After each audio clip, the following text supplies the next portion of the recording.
ठाकुर जी एक दिन खेल रहे सब सखान के संग, और खेलते खेलते इतने में श्रीदामा भागन लगो। ठाकुर जी बोले, ए श्रीदामा कहां को जा रहे है? श्रीदामा बोलो, लाला ससुराल जा रहा हूं अपनी। ठाकुर जी बोले, नंदगाम सुनो, बरसानो सुनो, वृंदावन सुनो, गोकुल सुनो, जे ससुराल कौन सा गांव है भैया? श्रीदामा हंस के बोलो, लाला ससुराल गांव को नाम ना है। तो बोले, फिर कहाँ है ससुराल? बोले, जब ब्याह है जाए ना तो अपनो घर तो पीहर है और पत्नी को घर जो है का वो ससुराल है। ठाकुर जी बोले, जे पत्नी कौन होवे? बोले, लाला जैसे नंद बाबा की तेरी मैया यशोदा पत्नी है, ऐसे ही मेरा ब्याह है रो, मैं हूं पत्नी लेवे जा रहा हूं, तो पत्नी के घर को ससुराल के में। ठाकुर जी गए श्रीदामा के पास, ओए श्रीदामा मेरो ससुराल कौन सा है? मेरे ससुराल को नाम बता।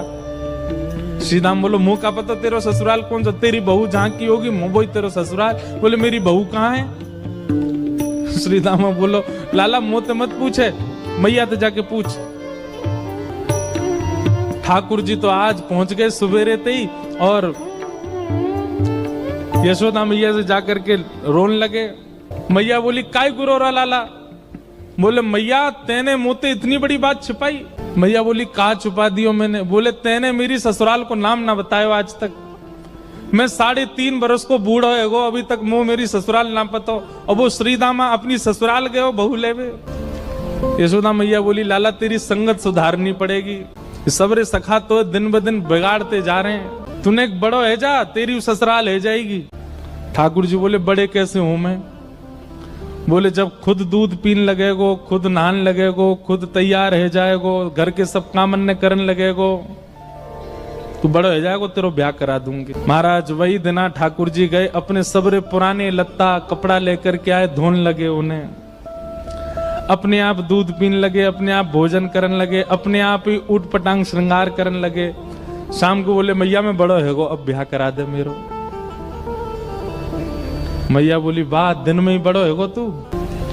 मैया तो बोले, मैया देख तू बात ने मत बदले, बार बार मोते कह तू ऐसा कर तो ब्याह कराऊंगी, बड़ो है जा तो ब्याह कराऊंगी। अब सब काम मैंने कर दिए, घर के सब काम काज करने लगो मैं, देख अपनो श्रृंगार खुद करके आऊं, देख कैसा लग रहा हूं मैं। मैया बोली, ओठ वाली चीज आंखन में लगा के आयो, आंख वाली ओठन में लगा के आयो, यूं करो बड़ो है गो मैं। ठाकुर जी बोले, मैया मेरो ब्याह करा दे, नहीं तो श्रीदामा बहू लेके आ रहा हूं, बाकी बहू ले आऊंगा मैं, वही की बहू को ले आऊंगा, वही की ससुराल को अपनो बना लूंगा। तभी एक सखा दौड़ो दौड़ो आयो, बोले, ए लाला देख श्रीदामा बहू लेके आ गो। बहू को नाम सुनते ही ठाकुर जी तो मचल गए, लेके चल मुंह को जल्दी। मैया रोकने लगी, बोले, लाला ने सुधर के तो जा, कैसो बन के जा रहा है? ठाकुर जी तो दौड़े दौड़े गए, बोले बीच रास्ता में रोक ले, सबको कथा पता है। माधवी की माँ ने पहले ही मना करके भेजा था कि बोले तेरे सखा, तेरे पति जो श्रीदामा, उनके जो सखा कृष्ण है, उनको मुख मत दिखाइयो। ठाकुर जी पालकी में घुस गए, हाथ पांव जोड़ के कहने लगे, भाभी जी एक बार ने अपनो मुख दिखाए दो, लेकिन माधवी ने नहीं दिखाया। ठाकुर जी कह रहे हैं, देख ले, बड़े बड़े जोगी, बड़े बड़े तपस्वी, बड़े बड़े ध्यानी हमारे मुख को देखवे के काजे तड़पे, और हम तेरे सामने बैठे, तू हमें मोहना दिखा रही अपनो। माधवी ने मुख नहीं दिखाया। ठाकुर जी बोले, ठीक है, तड़पेगी मुख को देखवे के काजे। माधवी बोली, मोए ना तड़पनो, मेरे पास मेरो खसम है, वही देख लूंगी, तुम्हें काहे को देखना। ठाकुर जी बोले, वचन दे के जा रहा हूं, तड़पेगी। जैसे छोटे से बालक कभी कभी बड़ी बड़ी बात करते हैं तो बड़े लोग उसको मजाक में लेते हैं, ऐसी माधवी ने भी मजाक में लिया, देखा ही नहीं ठाकुर जी को। श्री शुकाचार्य जी वर्णन करते हैं, वृंदावन में कैसी स्थिति है। गोपियां दोहन करती हैं तो घर घर घर जो दही की मथनी की आवाज आती है ना, उसी में ही कीर्तन करने लग जाती हैं। कृष्ण ऐसे, कृष्ण के नेत्र ऐसे, कृष्ण की नासिका ऐसी, कृष्ण के कान ऐसे, कृष्ण को मोर पिछ ऐसा, कृष्ण की पीताम्बरी ऐसी, कृष्ण की भुजा ऐसी, कृष्ण के चरण ऐसे। कोई गोपी अपने घर में चौका लगा रही है और चौका में पौंछा की जो छर्र छर्र आवाज आवे, वही छर्र छर्र ध्वनि में ही कीर्तन करने लग जाए, कृष्ण ऐसे, कृष्ण ऐसे। हसितम मधुरम, चलितम मधुरम, वमितम मधुरम, मधुराधिपते अखिलम मधुरम। इन सबकी बातें सुनकर के मीराबाई, माधवी को ऐसा लगता है कि इन सब से तो मैं श्रेष्ठ हूं, कम से कम अपने पति की ही हूं, इन सब की तरह तो नहीं। पूरे दिन उस कृष्ण की प्रशंसा करती रहती हैं। सब गोपियां माधवी से कहती हैं, अभी तक तेरे सामने आयो ना है और तेने अभी तक देखो ना है। अरे या प्रेम को काम भावना ते मत देखियो, 3.5 वर्ष को 4 वर्ष को है, लेकिन वहां के प्रति एक अलग ही प्रेम प्रकट है। जाए माधवी सबको ज्ञान देती है, बोले चाहे 3 वर्ष को 4 वर्ष को है तो अन्य पुरुष, क्यों उसकी बातें करती हो, क्यों उसकी ओर देखती हो। लेकिन 24 घंटे गोपियों के बीच में रहती माधवी को और कोई चर्चा ही नहीं सुनाई देती।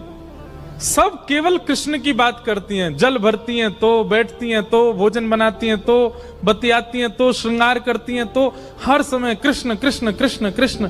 माधवी ने कुछ समय अकेले रहने का भी प्रण लिया, लेकिन अकेले रह नहीं सकती, जंगल है, कहां अकेली जावे, जाना पड़ता है। उस एक दिन रात में सोई तो अब कानों में कृष्ण कृष्ण कृष्ण कृष्ण गूंज रहा है, तो कान बंद करती, पता नहीं पूरे दिन इतना नाम सुनती हूं कि अब तो कानों में भी यही गूंजता है। कान बंद करके सोती है तो स्वप्न में कृष्ण ऐसे हैं। अब कृष्ण देखे नहीं है, लेकिन उसको श्याम वर्ण, पीली पीतांबरी, वंशी, मोर पिच्छ सब अनुभव होता है। उठ के बैठ जाती है, नेत्रों को मीटती है, क्या करूं मैं, नहीं चाहती ये स्वप्न मुझे आवे। अब धीरे धीरे माधवी की स्थिति ऐसी होने लगी कि अब वो ना चाह करके भी कृष्णमयी ही हो गई है। रात्रि में सोती, अचानक उठ बैठती है, ऐसा लगता है मानो जैसे उसका हाथ पकड़ लिया हो। स्थिति ऐसी हो गई कि आधी रात और माधवी को ऐसा लगता है कि भोर हो गई, और तुरंत उठ करके जल्दी जल्दी वस्त्र धारण करती है, मटका उठाती है और दौड़ करके जाती है। अरे विलंब है गयो, इतनी देर है गई, मैं अभी तक उठी नहीं, जबकि है आधी रात। दिन रात सब परिवर्तित हो गया। पहुंच गई यमुना तट, और यमुना तट जाकर के देखा एक भी गोपी नहीं है, तो माधवी को लगा कि मैं विलंब से आई हूं, सब शायद जल भर के चली गई हैं। जल भर के रोज जाती है माधवी, लेकिन आज पता नहीं उस पात्र में इतना भार कहां से आ गया कि स्वयं ही नहीं उठा पा रही है। इधर उधर देखने लगी, याचना करने लगी, कोई तो आवे, कोई तो उठा दे। और तभी कोई नहीं है वहां।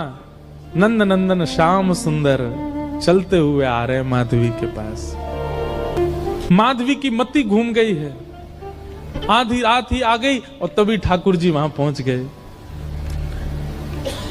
पहले तो चाल देखी तो चाल पर मोहित हुई, फिर जब वक्ष देखा तो वक्ष पर, जब हाथ देखे तो हाथ की चलन पर मोहित हो गई, और मुख देखा तो भूल गई सुध बुध।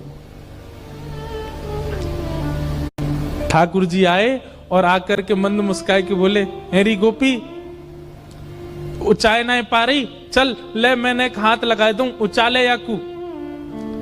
और एक तरफ से माधवी ने मटकी पकड़ी और दूसरी तरफ से ठाकुर जी आकर के नन्हे से गोपाल जी ने जैसे ही हाथ लगाया, मटकी उठने लगी। लेकिन मटकी पर नेक सहारा देते माधवी रख लेती, ऐसा नहीं।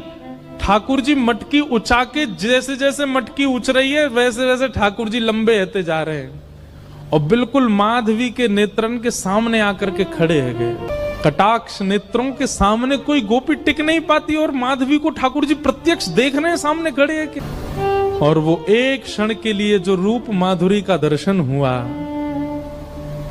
वो दर्शन देकर के ठाकुर जी खिलखिल करते हुए भाग गए वहां से। अब माधवी चाहती है कि पीछे भागे, लेकिन पैर स्तब्ध हो गए। माधवी चाहती है कि चिल्लाए कि रुक जाओ, पर बोल नहीं पा रही है। माधवी चाहती है कि इधर गए मैं नेत्र घुमा करके देख लूं, पर नेत्र घूम नहीं पा रहे। पूरा शरीर मानो जैसे एक स्थूल स्तब्ध एक मूर्तिमंत की तरह खड़ा हो गया है। केवल नेत्रों से अश्रु गिर रहे हैं, कुछ नहीं कर पा रही, बेसुध है माधवी। वहीं खड़ी रही तब तक जब तक भोर में गोपियां जल भरने नहीं आ गईं। अश्रु जलों से जल पूरा वस्त्र भीग चुके हैं माधवी के। और तभी सब गोपियां आई, आकर के देख, अरे ये माधवी, ये पहले ही आ गई जल भरवे। सब ने जाकर के हिलाया स्पर्श के बाद भी माधवी हिल नहीं पा रही है, बस नेत्र लाल पड़े हैं, अपलक नेत्र हैं और नेत्रों से केवल अश्रु गिर रहे हैं। बोलना चाहती है, कहना चाहती है, चिल्लाना चाहती है, किसी को पकड़ना चाहती है, पर कुछ नहीं कर पा रही है। तब एक गोपी गई और यमुना जल लेकर के जैसे ही माधवी के मुख पे छिड़को, माधवी तुरंत सचल जैसी हो गई और धड़ाम से मूर्छित होकर गिरी। गोपियां सब उसके चरण मसलने लगी, हाथ पकड़ने लगी, सिर सहलाने लगी और जैसे होश में आई, होश में आती बस रो रही है और पूछ रही है वो कहां है, मोहिनी मूरत सांवली सूरत, वो कहां है।